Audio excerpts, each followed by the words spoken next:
Live from WTVO 17 and your home team, Eyewitness News at 5 starts now. One man is dead, another injured after a series of shootings this weekend. Rockford police provide the details as they work to put the suspects behind bars. Homes are selling fast across the Forest City this summer. Real estate agents say one demographic is to thank as for sale signs flip to sold. And they say a picture is worth 1,000 words. Local black artists are putting that saying to test, displaying artwork while hoping to create social change. Good evening, I'm Hannah Zettl. Thanks for joining us tonight. An afternoon shooting on Rockford's north side leaves one man dead. It happened around noon today on Blackstone Avenue off Kilburn Avenue. Multiple Rockford police officers were dispatched to that area for a shooting investigation. Investigators say a 33-year-old man was taken to the hospital with gunshot wounds. He later passed away from his injuries. Authorities have not released the victim's name or any information regarding suspects at this time. Rockford police say one man is recovering after being shot near Abraham Lincoln Middle School overnight. It happened around 11 p.m. Saturday near the intersection of 12th Street and 2nd Avenue. Police say one man was taken to the hospital with gunshot wounds. He's expected to be okay. No information has been released regarding any arrests, but police are continuing to investigate the shooting. Anyone with information is encouraged to call RPD. State health officials confirm over 1,500 new cases of coronavirus in the last 24 hours. This brings the state case total to 171,424. One additional coronavirus-related death marks 7,398 lives lost across Illinois. The 7-day statewide positivity rate now stands at 3.7%. The IDPH estimates about 95% of COVID-19 patients have recovered from the virus. Locally, Winnebago County health officials will issue a COVID-19 update tomorrow. COVID-19 testing continues to grow in Winnebago County. That's after the health department expanded its mobile testing units. We first told you about this last week. Tomorrow, free testing will be available at the Rockford Housing Authority's Park Terrace. That's on Chamberlain Street near North 6th Street. Testing will be available from 9 a.m. to 5 p.m. and as always, COVID-19 tests are free at the Auburn High School and UIC Health Sciences campus. Those sites, they run Monday through Friday. With coronavirus testing at the forefront of many people's minds, doctors urge folks not to forget routine health screenings. One physician with OSF Healthcare says this is especially important for men in their 50s. That's the age when a number of health screenings begin. He says preventative care is crucial to overall health and stresses the importance of getting an annual physical. So often we have trouble just getting people to make that first step and come in, and they have underlying problems they don't even know about. Once we get some of the measurements, check their weight, check their cholesterol, then we can really gear the focus towards what they need the most and what they want the most. Fulton says another way men can get ahead of health issues is by exercising. He says men lose bone mass and flexibility by their 60s, so weekly strength training ahead of that age takes on added importance. Real estate agents say Rockford's housing market is in a great spot this summer, with listings selling soon after they're placed on the market. Our Michelle Rave checked in with one demographic quickly becoming happy homeowners in the Forest City. For many, chasing the American dream can mean different things, but for some, owning their own home means accomplishing a major milestone. All my family members are really proud of me for doing the big step in life. At 20 years old, Catherine Villegas made a big step in her life, becoming a homeowner. She comes from a Mexican-American family and credits them for helping her make the leap. So they always taught me that, to save up, and at a very young age, because I started working at 16, so I've been saving ever since. Rockford area realtor CEO Connor Brown says many Hispanic families are making the move to Rockford. What we're seeing is this as a great example of trying to capture the American dream. And so we have a young home buyer that is taking advantage of an incredibly affordable housing market in Rockford. Villegas sought help from local realtor Fidel Batres. The real estate agent says many young Hispanic buyers hope to settle down in Rockford. I'm seeing a lot of the second generation not moving out of the area and staying because it's so affordable, and being able to be a homeowner is important to them. I know for a fact that I'm going to be here for a long time because my parents are here. Unless my parents move, I'll move. So like I know in my head that I'm going to be here for a really long time. Villegas says among many lessons her parents taught her, one of them was maintaining a good credit score. I always save my money, and my parents taught me that as well. So make sure you have a savings account and don't waste. I know we're young and like, you know, we buy everything and we want everything that everybody wants, but you have to think about your priorities first. Like you have to think about your life, like your future. For those looking to settle down in the Forest City, Batres says it's all about timing. Take your time, the right house will come. Houses are coming every day to the market, and it is cheaper to own than rent. According to Rockford area realtors, the amount of Hispanic homeownership has increased in the last 5 years, and they expect that number to continue to climb. Reporting in Rockford for your home team, I'm Michelle Rave. African-American artists showcasing their creations while raising money for a cause close to home. Misfit Market hosted a Black-centered art show in the Midtown District this afternoon. Unique pieces made by nearly a dozen artists were up for grabs. Participants believe the message artwork holds is especially important during a transformative time in the country. You can get your message out, in a peaceful way. You can do it through photography, through art, through fashion, and we just want to show you, the different type of ways that you can get whatever message that you want to be heard out. Funds raised support the creators themselves, and a portion of the money will go to a Black-owned bookstore in Chicago. The woman considered the last surviving actress of Hollywood's golden age has died. Olivia de Havilland died at her home in Paris Saturday. She was 104 years old. De Havilland may be best known for her role as the Southern Belle Melanie in the 1939 film Gone with the Wind. Her career spanned 54 years through her final on-screen role in 1988. In 2008, President George W. Bush presented her with the National Medal of Arts. De Havilland lived in Paris since 1953. She leaves behind a daughter. More than 145,000 Americans have now died from COVID-19, the country seeing 5 days in a row of more than 1,000 deaths per day. Currently, California and Florida are the states with the highest number of cases. Correspondent Stephanie Ramos has the latest details from New York.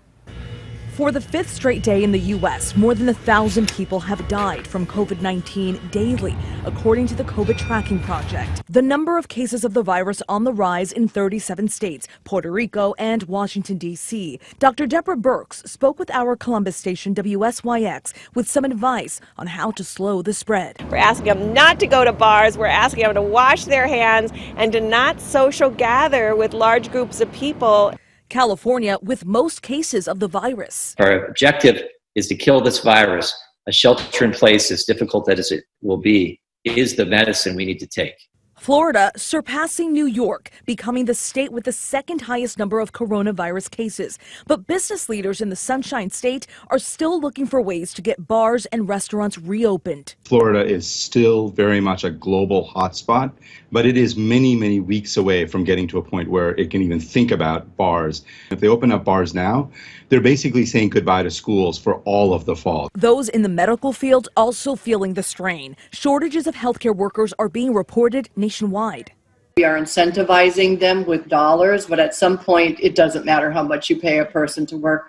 They just can't physically do it anymore. With millions of Americans out of work due to the pandemic, many relying on the $600 a week federal unemployment assistance, a benefit set to expire this week. A lot of people got more money staying at home than they would going back to work. And so the president's been very clear.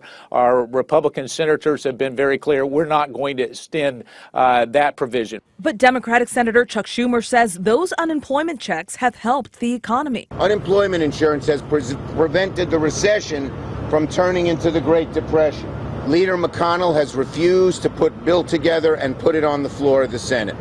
We need him to act now. Stephanie Ramos, ABC News, New York.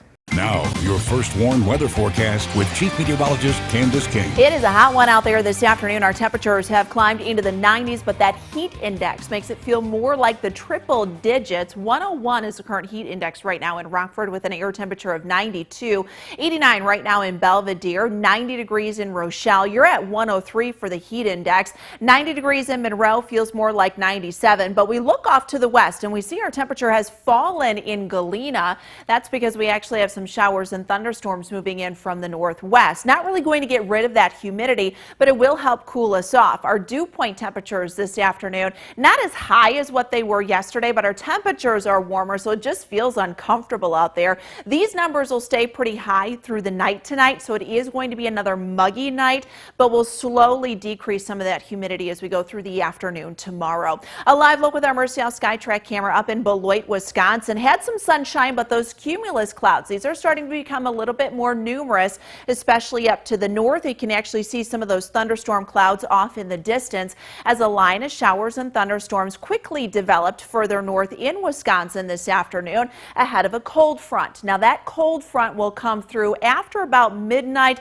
and pass to our south during the morning hours tomorrow. These thunderstorms, while they are not severe, they will have some gusty winds and some heavy rainfall. In fact, a stronger thunderstorm now working closer to parts of northwest Greene County here in Wisconsin could have 30 to 40 mile per hour wind gusts associated with it. They're also producing an outflow boundary. So out ahead of that main line, as that outflow boundary sinks a little further to the south, we could start to see some additional thunderstorms fire up within the next hour or two. Also watching a line of thunderstorms moving into far northwest Joe Daviess County. We do have one severe thunderstorm warning over eastern Iowa. Again, not anticipating any major severe weather for us this evening, just some gusty winds as these storms come through, and that would be our biggest threat. So we're looking at our window between about 6 o'clock and 10 o'clock this evening. FUTURECAST is very quick to kind of get rid of that line, but we've just got so much instability out there. It's going to take a little while before we start to see that line kind of fizzle out here, but I think a lot of this is going to be out of here by midnight. We'll keep an isolated shower thunderstorm going into the overnight, and then we might actually see that pick back up just a little after sunrise tomorrow as that cold front continues to move through. But as we go into the afternoon, drier air comes in. This will help clear us out. It'll start muggy tomorrow, but should feel a little bit more comfortable by at least the late afternoon and evening hours tomorrow as that wind shifts around to the northwest. After that, we stay fairly quiet. Just a couple shower chances coming up in the next few days. One of that would be Tuesday evening. We've got actually this low pressure system that develops over the Great Lakes, and then another one that'll be developing back out here to the west. So we're kind of stuck between those two. And this could allow little disturbances to work through as we head towards Tuesday and then again into Wednesday. So a marginal risk for some stronger thunderstorms through this evening with that line of storms coming through. Again, gusty winds and heavy rainfall would be our biggest threat. Temperature tonight, 73 degrees. Our winds will stay from the southwest and then begin to shift around to the northwest. Up to 84 for tomorrow afternoon. Temperatures will be starting off in the 70s and then they'll climb a little. We'll cool off overnight lows. We get some relief there as temperatures fall into the 60s and we stay in the 80s, Hannah, through the rest of the week. Now, the Napleton Sports Desk with Samantha Rivera. So the Cubs had a strong season opener against the Brewers. Fell a little short Saturday, but could they come back and finish strong in Sunday's series finale? Well, let's find out. By the bottom of the fourth, Cubs led 2-0. Wilson Contreras doubles to right. Kyle Schwarber scores. Cubs extend their lead 3-0. They had a total of 4 runs in the fourth inning alone, led 5-0 by the top of the fifth. Brewers finally got on the board here. Orlando Arcia singles to right. Omar Narvaez scores. Brewers trailed 5-1. And by the bottom of the seventh, with the same score, the home run party starts off with a bang. Wilson Contreras homers to center. The Cubs led 6-1. And Ian Happ says, all right, me next. And he launches one deep to left for the solo home run. And the Cubs would keep it going. Anthony Rizzo up next. He wants a piece of the action too. Check out this gorgeous homer to left. And Tyler Chatwood with a fantastic performance that would lead the Cubs to win this game 9-1. They win the opening series 2-1. Let's head over to Guaranteed Rate Field. Scoreless in the first inning here. Bases loaded. Jay Cave takes Reynaldo Lopez deep to left for the grand slam. Twins led 4-0 here. Then by the second inning, with the same score, bases loaded, Nelson Cruz lines a double down the line off Gio Gonzalez. All three base runners come in to score. Twins extend their lead 7-0. And well, things never got much better for Chicago. White Sox fell 14-2, losing the opening series 2-1. The battle for the top spot at one of Rockford's biggest golf tournaments continued earlier this morning with the men's and women's golf classic. It's a 4-day, 4-course event that takes place over 2 weekends. Today's venue was Ingersoll Golf Course. The women's championship flight teed off bright and early this morning. Natalie Hooper found herself coming into the day in first place. Here she is at the 10th tee box. Local golfer Jessie Slattery might not have had the lead, but she had the best shot of the day. Check out this chip shot. She finds herself just off the green in the rough, but it doesn't matter because it goes in anyways. Slattery gets the par save here. And we go to the men's division. Coming into the day with a 4-shot lead was Marcus James Smith. The Winnebago native shot 6 under 66 yesterday. Following the youngster were some other familiar faces. There's Johnny Canova with his tee shot at the second. And he was paired with Jamie Hogan, who we see here, as well as Matt Marinero. And following that group was Robert Dolfemeyer, who came into the day at 2 under. Brian Silvers at 1 under. And Ken Lee at 2 over par. But Marcus was the storyline. He dominated the field once again today. Here's a little chip for him right off the green, getting this one to within a few feet for par. We'll have today's results for you guys later tonight.